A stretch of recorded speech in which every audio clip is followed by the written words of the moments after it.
The question was, is there a revenue stream that could be developed that would work here?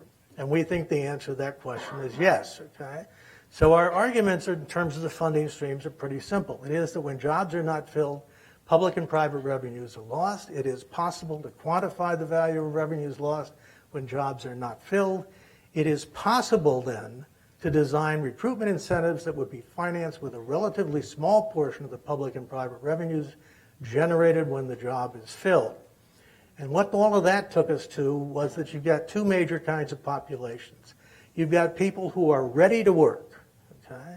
And in order to be able to mechanize and monetize that process, we believe you have to create something we're using as a working title called Wisconsin Workforce Recruitment and Retention Management Fund.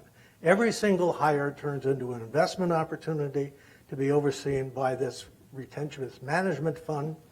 I, as an employer, would say, okay, you're going to have to sign a contract. I'm going to sign a contract. I sign it.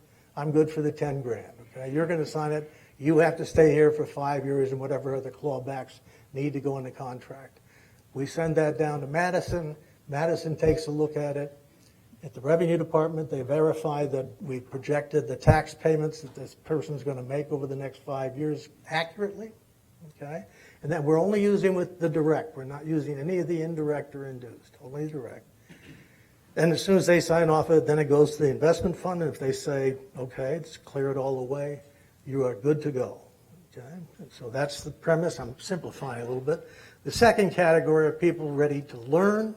And this is about building our labor pipeline.